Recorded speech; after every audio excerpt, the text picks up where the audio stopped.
Thank you so much, Val. I appreciate you, and I'll show a picture of Val in just a minute to verify that he was in fact involved with a wonderful project called Salt Lake West Side Stories. I first want to acknowledge my appreciation for the Sons of Utah Pioneers. My very first interaction with history had to do with a group in Provo, the combined daughters and sons of the Utah Pioneers, which managed the village and the museum in Provo, where I worked as a volunteer as an 18-year-old. My comments today are entitled The Railroads and Native American Gathering. The first was in Council Bluffs, Iowa in 2019, and then just recently in May of 2022 in Ogden. And then I subtitle it, A Quest for Indigenous-Based History for Utah in the West. Most of what I'm going to be talking about is some of the successes and some of the issues, the backstories associated with railroads in Native America. But I'll also be showing you some films of some of the speakers at this event in Ogden last May. I want to do what I've learned and been found to be grateful to do, and that is to offer land acknowledgements, to express my appreciation and understanding of those who were here before we were, and who remain very much part of our life and culture today. I acknowledge the indigenous communities of Utah in the Intermountain West as the original peoples who were forcibly removed from these lands. I acknowledge that these lands are the ancestral home, and specifically of Salt Lake City, of the Ute and the Shoshone and the Goshute to the west, as well as the Paiute and the Navajo to the south, and the ancestral Puebloan people much longer ago, much farther in history. I also acknowledge and recognize the sovereignty of the contemporary tribal nations. The intent of this Railroads and Native American Gathering was to provide Native Americans and non-Native Americans an informed understanding of the indigenous culture and peoples. I want to also read a quote, one that I'm quite fond of. This is a quote of Jedediah Smith, and he expresses how I feel about Salt Lake Valley. Those who may chance to read this at a distance from the scene may perhaps be surprised that the site of this lake, surrounded by wilderness of more than 2,000 miles diameter, now mind you, this is 1827, excites in me those feelings known to the traveler who, after a long and perilous journey, comes again in view of his home. But so it was for me, for I had traveled so much in the vicinity of Salt Lake that it had become my home in the wilderness. And although we're speaking about Native American history and the disposition of those tribes and their lands, which we are on today, I feel this is my home. It's inescapably all of our home, as well as those Native Americans. And so I frame up my comments as, this is home for so many people. Val mentioned Speak Your Piece. I've hit the 75th recording, which I'm really pleased. And the last 3 episodes, one is on the cemetery database that the state maintains. Then Rick Turley, former assistant historian for the LDS Church, we speak about his career. And then the most recent one is Brent Ashworth from Provo, talking about the perils of association with Mark Hoffman and all the things associated with kind of what he did in relationship to assisting Mr. Ashworth, unbeknownst to him, with so many of the efforts he did in doing forgeries. So it's 3 interesting podcast episodes. Also, the original Salt Lake West Side Stories, I have to clarify it because it is from North Temple to 6 South, West Temple to I-15. This was the original West Side. Up to about 1920, 1930, there wasn't a whole lot of development on the other side of the Jordan. And what we focus on is this area that has become really the international area of Salt Lake City. This is where the first Jewish synagogue, this is where the first Baptist church, this is where the first non-Mormons enclave together in this region between the railroad stations. And the Sons of Utah Pioneers were involved heavily with us through Val in helping us put together this 30 posts on the history of this neighborhood. So I hope you'll take a look at it. Finally, we just closed an exhibit at the state capitol called Topaz Stories, remembering the Japanese incarceration in Utah. Some of you may or may not know that one of the 10 camps which Japanese American citizens, 2/3 of them, were incarcerated during World War II. And we had a wonderful exhibit, although the story is sad, but it was personal stories that we recounted. You can find it still online under Topaz Stories if you have any interest in these personal stories about this Delta, Utah camp. So in 2019, I was the consulting historian for Spike 150. And this was an event at Golden Spike National Historic Park. There, we tried really hard to tell the story of the railroad history of America, the first, not only in Utah or in the nation, but across the world. This is the first transcontinental railroad. We did our best to rectify things that had gone wrong in the past. One of them was in 1969, the Chinese American organization, national organization, was slated to speak, and they were bumped by John Wayne speaking at Promontory Point. So this time around, we made a good effort, a solid effort. You can see the Chinese hats, the wicker hats they're wearing at the time of May 19th, 1969, for the Central Pacific Railroad. There were a group of Chinese representing tens of thousands of workers brought the last rail into place. We rectified that in 2019. We acknowledged the Chinese experience. And we also acknowledged something else that very few people know about. There were up to 3,000 Mormon farmers, people from all over, from Logan to Springville, who worked to do the original grading prior to the laying of the tracks. And we don't often tell that story. So we tried very hard to do this. This is, the bottom corner is John Meacham, the historian who spoke at the event, Margaret Yee, a well-known Chinese American leader here in Salt Lake City. We think we did a pretty good job of telling a story, and very much so related to the 10,000 to 15,000 Chinese workers from California to Utah. What we didn't do very well, that I wished we had done better at, is acknowledging the dispossession and the story of the Native American experience. We did in the historical exhibits, which I'm proud to say I was a part of. We had a great deal to do with it, but on the main stage, it was celebratory. It was triumphal history, where we described the engineering, all the people coming together. And as much as I had tried, I think we didn't really tell the Native American story during this 2019 celebration.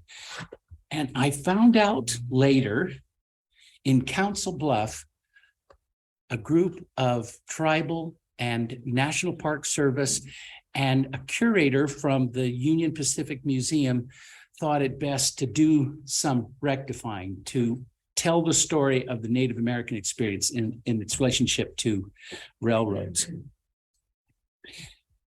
And we should have done a better job, as I said. Here are all the various major nations that were impacted by the Transcontinental Railroad, from the Omaha and the Pawnee, the Cheyenne, Lakota, all the way across to the Shoshone, the Goshute, the Paiute, and so forth.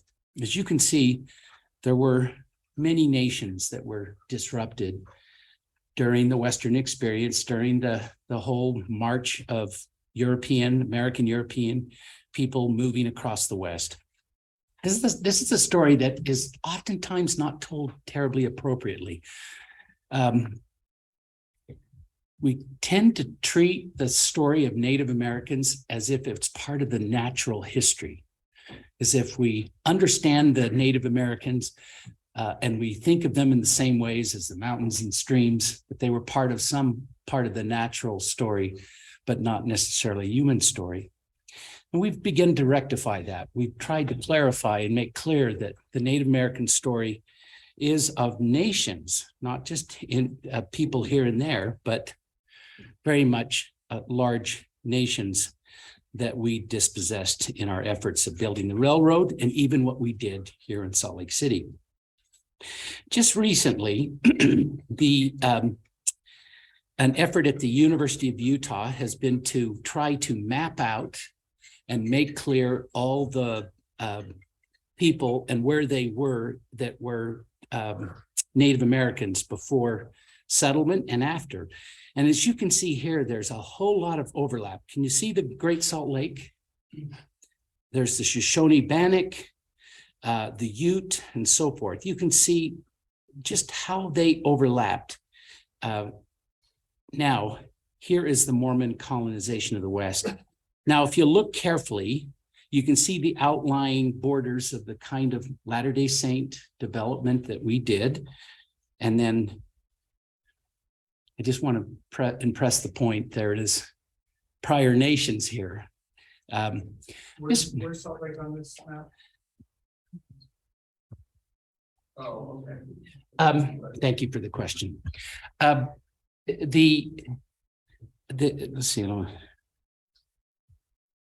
So the other fascinating thing about Native American history here in Utah, if you look carefully at the earliest maps of the rivers and creeks of Salt Lake Valley, you don't see Little Cottonwood and Big Cottonwood. You don't see City Creek. You see the Shoshone and the Ute names of the various rivers, which underscores the kind of broad culture that existed here before our coming. Now, this was extracted from the Howard Stansbury map of 1852. To me, it's fascinating how much we have learned. We don't often describe the kind of deep engagement we had with the tribal groups here in Utah in understanding how to live, how to eat, how to understand the geography. So much of it is based on Native American knowledge. I want to point out the U of U American West Center has started an effort to extract and gain from different sources all the Native American names. And this is the site, and I think I'm going to be sending this out to everyone who listens online and here. But it's fascinating just how many names we have that we know even today that were Native American places, these indigenous atlas of Utah. And this is an effort going on by the University of Utah. Okay, so I want to talk to you about railroads and Native American. The backstory, after I finished being the consulting historian for Spike 150, and we were in our glow of celebratory thinking we'd done a great job. I mean, there were tens of thousands of people that came and joined us here in Utah. We had over 100 different news agencies around the world that covered this event. And I have to acknowledge the Spike 150 group was just tremendous in their fundraising and with their efforts to try to pull the story together. But this was in May. In October, I was attending a Western History Association conference, and a fellow historian stood up and spoke about the abysmal effort that we just didn't document very well, the Native American experience. And I was in the back of the room, and I stood up, and like everyone does when they're sort of emotionally hurt, I said, but I tried. And we did in the exhibits, but not, as I say, on the main floor. The main floor was celebratory. The whole point was we all got together, and isn't this a grand experience? So after I left that conference, I got a phone call from the Union Pacific curator, and she said, I know you might think this odd because we all think you failed largely, but dang, you did a good job on that Spike 150 exhibit at the state capitol and at Promontory Summit. Why don't we see if we can do a Railroads in Native America here in Utah? And so I accepted that assignment. And over about a 1.5 year period, we gathered a group of Native American scholars. What we did, and I didn't know it at the time, is we put on the first history conference in Utah and in the Salt Lake Valley that was directed by Native American scholars. And this was an opportunity for Native American scholars to tell their story and express things in their terms. We first received permission, and our sponsorship came from all of the 8 sovereign tribes of Utah, with engagement with us on our steering committee. And we also acquired over 25 underwriters, including the National Park Service, the LDS Church, 3 entities within BYU, the University of Utah. Here are all we even received funding from the Buffalo Bill. You know, if there ever was a museum that sort of demonstrates the Western story, and it's the Buffalo Bill Museum. But state history, the BYUs, the Ogden Union Station, as well as the National Park Service, as well as the Union Pacific Railroad. We had this event at the Ogden Union Station in Ogden. We really didn't know what we were going to be, what we were up against. What we knew is we were going to tell a story at the intersection of railroads and Native Americans. Now, it could have been Native Americans and land use. It could be Native Americans and water. But we saw this as an opportunity to, in a very kind of tight way, allow or encourage or foster people who had a Native American perspective on the story of railroads and the intersection of Native Americans. But what we also learned was that Native Americans were very much involved in railroad history, very much from the 1860s to the present. There are many Native American families who have multiple generations of individuals who have worked for the railroad. And so one of the fascinating stories that was told was of a Navajo gentleman who would gather with his Navajo friends, and when they were camped in one location, working in the day, sleeping in cars at night, at far away in a wilderness area, they would go out and get together and create a sweat lodge where they would fulfill their ritual desires to clean and to do what they had to do in order to do the work they were doing. And I think that was fascinating how much the Native American culture was retained by these Native American workers. We also did a field trip, and we took over 150 people, led by Northwestern Band of Shoshone elder Rios Pacheco and James Toledo. And this is a photograph of James and Rios at the winter village of the Shoshone Band near the confluence of Battle Creek and Bear River. This is where the Bear River Massacre occurred in 1862. Here is a map showing the detail. We went from Salt Lake, or from Logan up to Bear River, and then down to Wachiki. And here we are in Wachiki. Now, there was much done, a whole lot accomplished in this field trip. But one thing I want to show you is, this is a map of, can you see the contours of the corner of Utah, Wyoming, and Idaho? What Brother Rios did for us is he laid bare the rich food hunting, gathering that exists. I wandered these areas myself and see them as relatively barren. He exposed me to a thinking about this as a place of food and survival. What became clear was, and this is where I, even though I think I understand a fair amount of Native American history in Utah, I realized just how biased I had been. I realized that this was part and parcel of a civilization that was just as complex and just as advanced as ours, but in an entire different way. I realized how vastly different our cultures were between Euro-Americans and Native Americans. And during this trip, it just became clear to me that there was some really intelligent living that was available to those who understood landscape and and the world around that I had ignored or was not aware of. Here is the pine nuts, fishing, seeds, rabbits, salmon, bison, berry, and antelope harvesting areas within northern Utah, Idaho, and portions of Wyoming.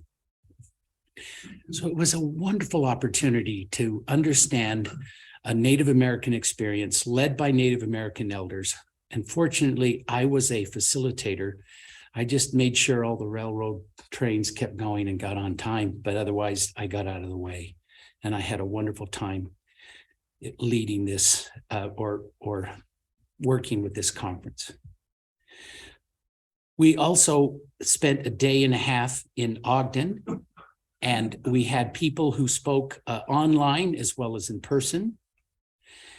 And let me now share with you the opening remarks. This is our Director of Indian Affairs, and he will introduce himself. Thank you very much for coming and being a part of this. There's, just in case, You probably want to just leave it there. Rusty Jansen can share, go on understanding it, give the change, we're going to watch this chain out of all of the chair over the current national. Could take on the national.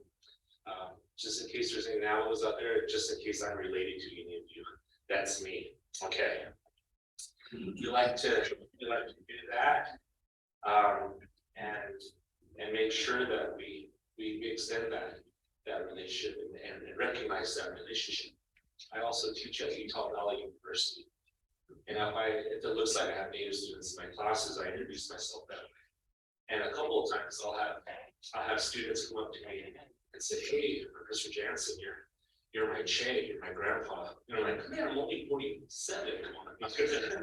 But you know, they take that relationship, and I probably bought one or two more lunches than I should have for the people that are bringing to be my grandkids. But I enjoy that relationship. And on that note, I do want to recognize where we're at here. We're on the traditional homeland of the Northwestern Band Shoshone people. And we want to thank them for their, not only just for their stewardship of this land and the way they've cared for it these many years, but thank them for actually taking part and being a part of this program. We're going to hear a little bit from Mr. Garrett Perry in a minute. But their original homeland, you know, I guess we could say it extended from I-80 up north. So it's a lot of land that their people would use and have that relationship with. The state of Utah itself is home to 8 tribes altogether. There's across the United States, there's 574 federally recognized tribes, a bunch of state recognized tribes, but 574 federally recognized tribes that have a government to government relationship with the federal government and within the states where they reside. We start off, and we have all their flags here represented behind me. We have the San Juan Southern Paiute, the Navajo Nation, the Ute Mountain Ute, the Ute tribe down in Port Shane, the Northwestern Band Shoshone, of course, the Paiute Indian tribes of Utah, the Confederate tribes of the Goshen, the Smith Valley Band of Goshen, all these tribes here that we support and help. And I guess I should have said, started off with greetings from the governor, Governor Cox and Lieutenant Governor Henderson. They're going out of their way and doing everything they can to better those relationships between the state and the tribes here. And I think this is a wonderful opportunity to do that, to form these relationships. When I think of land and think of land acknowledgement, I remember where I grew up. I grew up in a community called Coyote Canyon, New Mexico. It's just north of Gallup, probably 30 miles north of Gallup. That's crow limits, right? It's just in the middle of nowhere.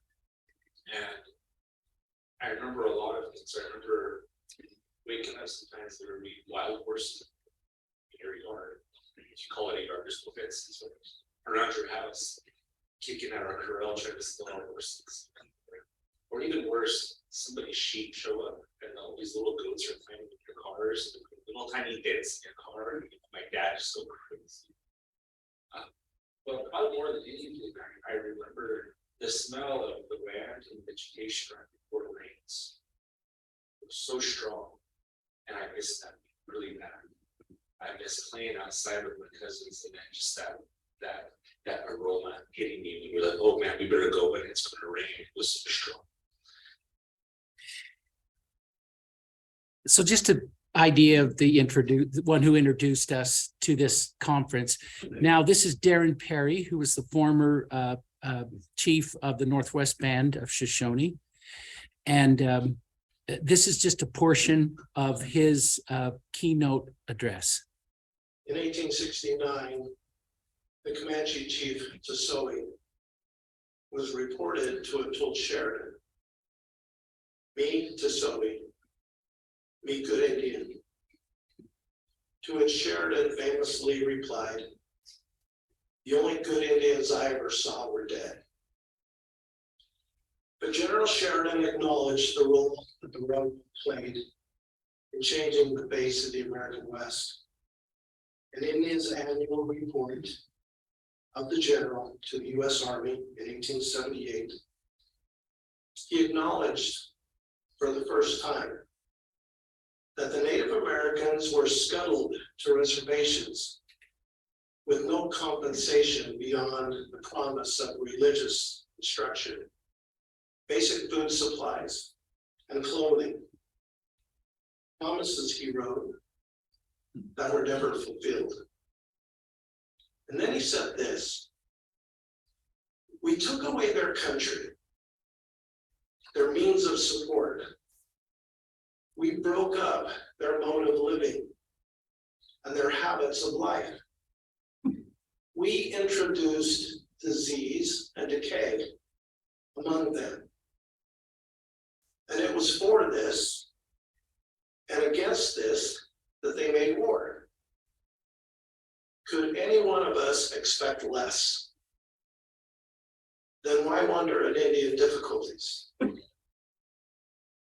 Native American people felt the outside world rushing in.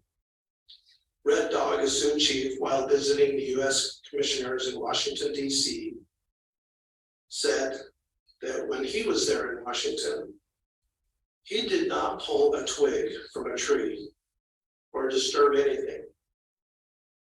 But Americans entering Indian land did not treat it with the same respect.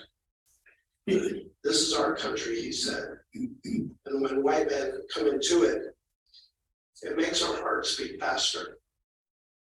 I think we all have had experience of how that feels.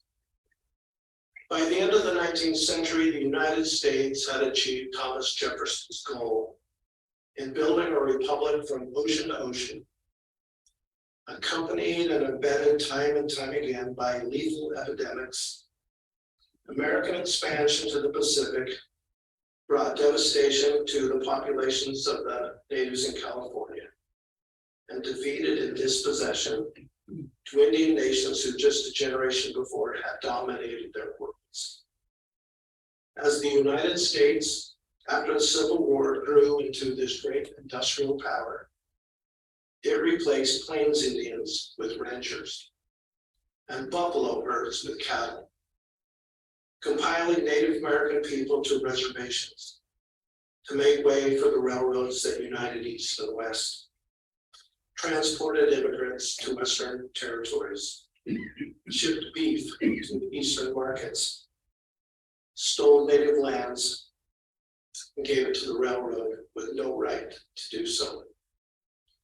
Too many Americans at the time and since, it may seem that the Native American story was over, but it is not. I want you to know that we're still here. Our languages are still strong.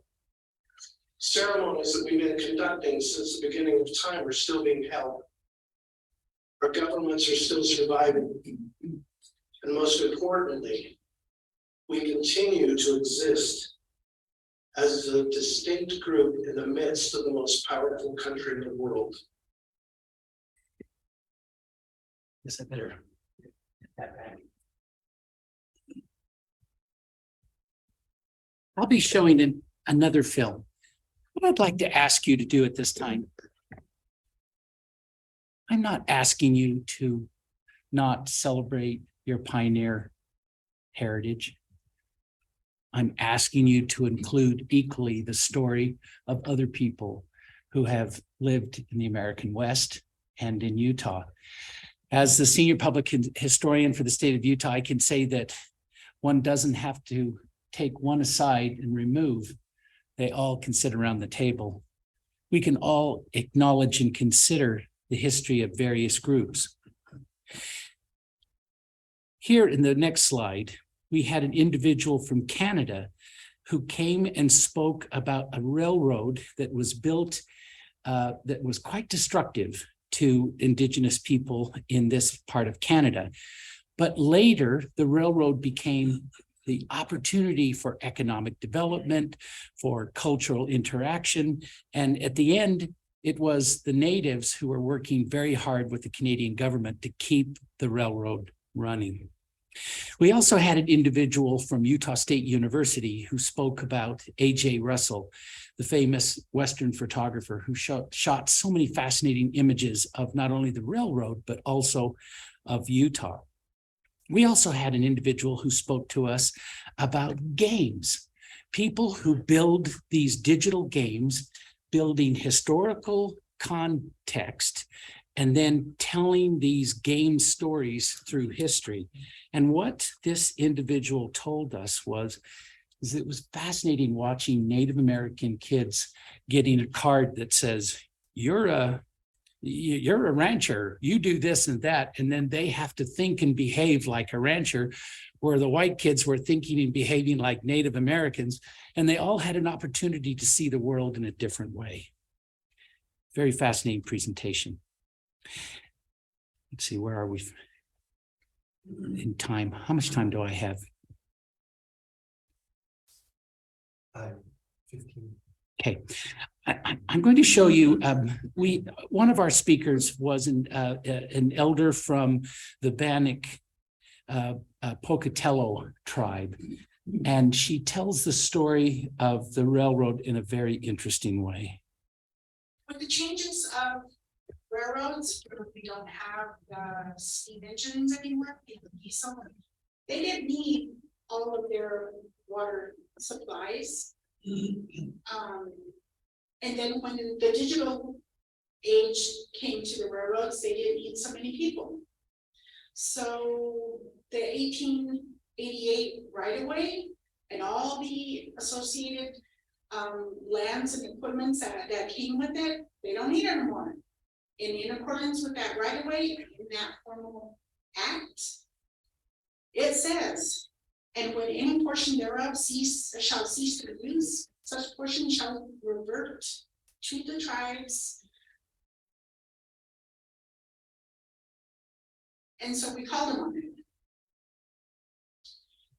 And, you know, the city of Pocatello has a pretty extensive railroad facility, and we called them on it. We also called them on the fact that they have the city Creek, and I think it's City Creek, who also they have right of ways to. We want that land back. So since 2006, there has been ongoing efforts to work with the Department of Interior and Department of Justice to regain that land in accordance with what the Congress agreed to back in 1888. That's an ongoing issue. That's all I can say about it because it's an active case. So hopefully we'll get some, we'll get positive response from the Biden administration. One of the other presentations was the Attorney General for the Navajo Nation describing the history of the checkerboard that existed across the Navajo tribes and just how much the railroad had an impact on the development of the Navajo reservation, as well as the railroad towns around. This was, I think, a historic conference led by Native Americans, presented mostly by Native Americans, telling a story that is not often understood and told in American history.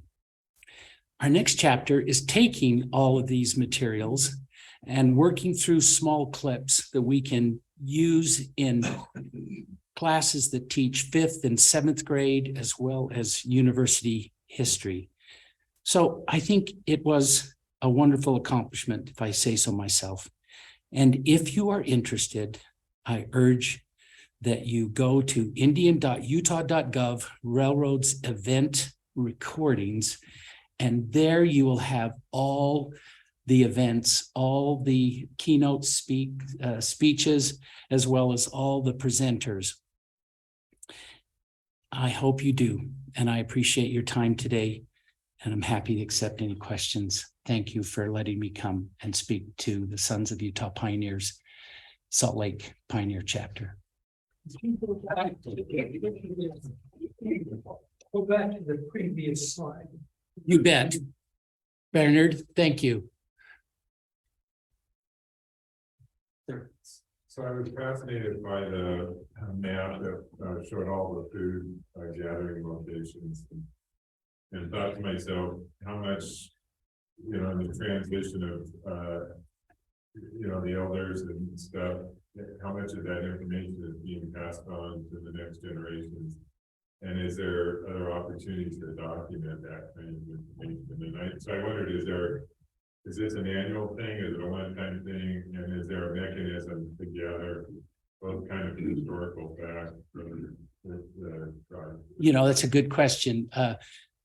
Northwest Band of Shoshone Elder Rios Pacheco does various events each year. And I think cities like Brigham City and I'm trying to think what other communities will have these events where they invite people. It's kind of like come and stroll with an elder. And he opens their minds to this whole landscape. This will not happen again here. We had one in Council Bluff, this one is in Ogden. We're hoping the next one will be in California. But I join you in thinking it would be wonderful to have this much more accessible to the public. You're talking about things like this. Yeah. Yeah. Who will know this in 10 or 20 years? Well, and there are efforts afoot right now amongst tribal leaders and elders to gather this, and even white scholars are helping Native Americans by just tracking all this information so it can get reintroduced back into their life. And that's another fascinating image that it's probably a little too small, but there's so much foodways that are so essential, I think, to even our future and our understanding of our landscape. So thank you for that question. Yes, sir. You showed a slide with the overlapping of tribes. Uh-huh. By the middle of the 1800s, they learned to get along with each other, or is it still battling?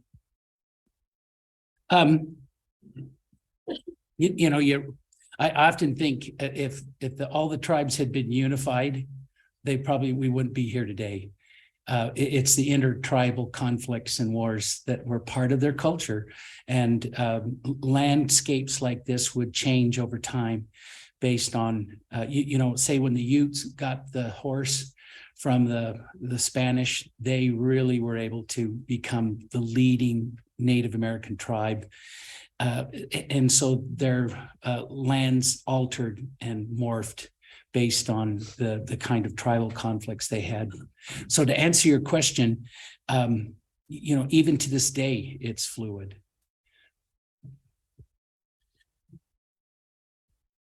Anything else? With that, I will say thank you so much for having me here.